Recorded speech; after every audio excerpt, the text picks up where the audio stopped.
Hey, what's going on you guys? It's Epic here, and today we are in the Midnight's Cairn to show you guys my level 50 endgame Amara build for Mayhem 4. And if it wasn't already obvious, because we are here at the Maliwan Takedown, yes, this build can solo the Maliwan Takedown on Mayhem 4. So just before I show you guys this build, I want to thank this guy here, Ace Goat. This guy really is the GOAT. He showed me everything I need to know about my Amara skill tree. There were times where I was building this build and he was like, yeah, that skill there, not needed, and this could be needed, and you know, if it weren't for him, this skill probably wouldn't have been as effective as it is. But without further ado, let's get right into the build. So as I go through these items, on the right hand side of the screen is going to be a little box telling you guys exactly where you need to get these weapons, so hopefully that should help you guys out. So the first gun I have is of course the Maggie. This gun needs no introduction, you guys know that, you know that I love this gun. It definitely doesn't do as well as it usually would on Mayhem 4, but I will say that it does hold its own. So this weapon right here definitely isn't needed in the build, but I will say that I do like having it around because it is handy for maybe if you have to pop the shields on the back of some heavy Maliwan enemies. And next up in our build, we of course have the Cutsman. This gun again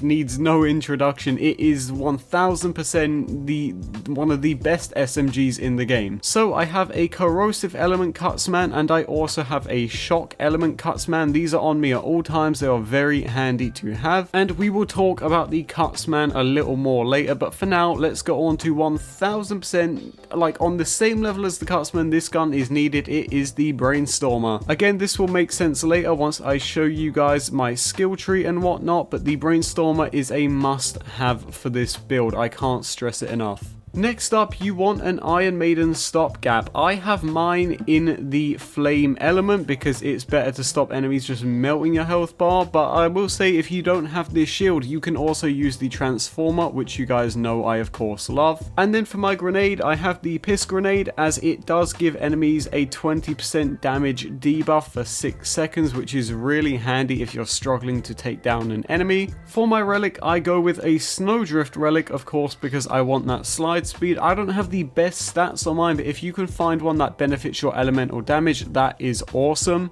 And then for my class mod, this is going to be very important. You'll want to get the new driver class mod for Amara, which of course you can only get on Mayhem 4. We're going to talk about this a little bit later after I show off the skill tree, because this class mod right here is crucial for this build. So into the skill tree, my build focuses mainly on the green and orange tree, but I do go into blue and I'll show you why. I spec first 1 and 1 into Do Harm and Violent Tapestry just because of the whole rush effect, and then I go into Fast Hands because I cannot stress this enough. If you are in battle, you do not want to be reloading your gun super slow, so having that reload speed really makes a big difference. I can't stress this enough. And then I go 4 out of 5 into Restless, which of course makes it so that Amara will gain increased action skill cooldown. Since we don't spec into the capstone of Avatar, it's handy to have our phase lock coming up more often so that we can constantly keep using it. And also you'll want to equip the Soul Sap action skill augment. Into the orange tree, and of course you guys can just copy down all of the skills that I have, but I will note the super important ones, one of them being Tempest, making it so that Amara deals increased elemental damage, including shock damage, which is further increased. This skill is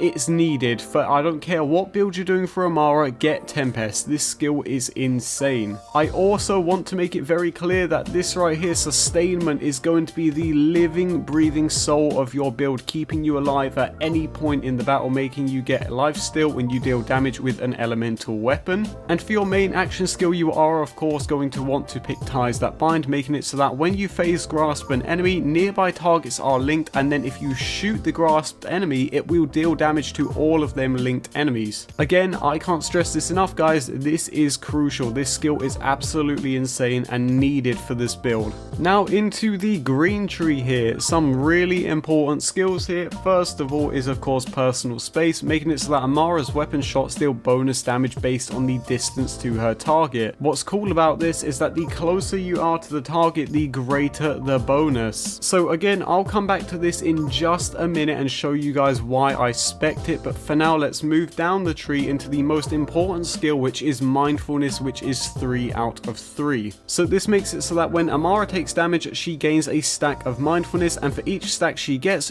improved shield regen delay and movement speed. And if I didn't already make it clear, you do want to go into the shock element for your action skill, unless you are of course using the transformer, in which case you might want to go with a fire element. Now I personally have not tested it, but I'm pretty sure if you have the shock element and then you have the transformer on, the transformer is just going to absorb the shock and not let your mindfulness procced, so I would go to incendiary if you wear the transformer. So now that we've gone through the whole loadout, I'm going to show you guys just how to play this build and why it works so well. So first of all, let's start off with mindfulness. Now we could let the enemies proc it for us, but that is of course not what we're going to do, because this is Borderlands and we are going to cheese the hell out of it. So by using the new driver class mod, we of course get bonuses to mindfulness, and also we get a huge bonus here which is going to help us cheese it. First of all, it says when Amara activates her action skill, she applies her action skill element to herself. So if you've got a big beefy shield, when you pop your action skill, it's going to start affecting you with whatever element you have on you. And as you can see, mindfulness is just stacking all the way up to 25 because we are constantly taking damage. And then look, it's gone off now, so we just pop our action skill again, and there we go, we are right back in there. Another great feature this class mod has is it makes it so that Amara's gun damage is increased while she is moving, which I know isn't all that special, but then if you read the second half, the quicker she moves, the greater the gun damage bonus. So an example of this is in the gameplay on screen now. As you can see, I'm just running around in Wotan at supersonic speed. I charge up my Cutsman, shoot it at him, and it just shreds him in seconds. This is because the game recognizes that I am going super quick, so when I shoot my gun, that damage is just amplified by a crazy amount, especially when it hits Wotan. So I'm going to pull us back into the Maliwan Takedown right here, and as you can see, I'm going to start proccing mindfulness, and typically when you would attack someone with the Cutsman, you would go like this. You would just stand back and let it hit them like that and stay at a safe distance. However, and this is where this skill right here comes into play, being personal space, Amara's weapon shots deal bonus damage the closer we are to the target. So what you actually want to be doing to get the most damage out of this build possible, you want to be running around at super speed like this, and then imagine Wotan is at the door. I'm going to start running towards him like this, shooting my Cutsman, and it is going to do an absolute bucket load of damage. But what's also cool about personal space is that this isn't just great for the Cutsman. This is great for another weapon we have in the loadout, and I'll let you guess what that weapon is. That's right, it is the cash infused brainstormer. And also when I'm playing like this, I want you guys to take note, because this is how you should be playing with this build. You'll want to keep popping your action skill, running circles around the enemies just like this, and you'll see on my minimap they're all grouping up, at which point I am going to swoop in for the kill, grasp one, get super close, and then bang with the brainstormer, and all of them just disappear off of the minimap. Then I'll just keep running, and then there's another group right behind me, so I'm going to turn around, grasp, you see they're linked, and then the health just disappears. It speaks for itself. I know there's going to be you guys looking at this video and thinking, you know, that's not really all that impressive, and you know, your build sucks, and if that's the case, that's fine, don't use the build. But for those of you who try this, leave a comment and let them people know just how wrong they are. And what's also cool is that we are of course 5 out of 5 in life still, so if you see my life is super low, but I'm going to come around here, hit this enemy right here, and boom, my life is back. I'm going to keep running like Sonic. And this is basically how you use the build for pretty much anything you do. Oh, we have another group of enemies here, let me get them. So as with other mindfulness builds, you are basically just going to be doing what you saw me doing just a second ago, just running around, getting your damaging, keep moving, and only really phase grasp stuff when you absolutely have to. Of course, you're not as robust with this build, and you are going to take a little more damage, and as Ace told me, you are going to be quite squishy, but you make up for that in your lifesteal. But of course, this is the Borderlands community. You guys are going to watch this video and probably be like, you know, your build is this and I would do this and that, and like I said, if that's the case, you can use a different build or don't use this one at all. But for those of you who do think it looks pretty cool, I know that you will enjoy, and I do hope it helps you out. I'm going to leave the gameplay running after I stop talking here, so you guys can look at more gameplay of the build. But that pretty much does it for my build, guys. I really hope you enjoyed it. As always, this build can be used on normal, TVHM, Mayhem 1, 2, 3, and 4. It is great for absolutely everything. And again, a big thank you to Ace for helping me just craft this absolute monstrosity. If you guys did enjoy the video, a like is very much appreciated. And as always, big thank you to channel members CookedKiwi and Valventin for all of their support. If you want to be a channel member, you can click the join button down below. But with that being said, guys, thank you so much for watching. I hope you liked the build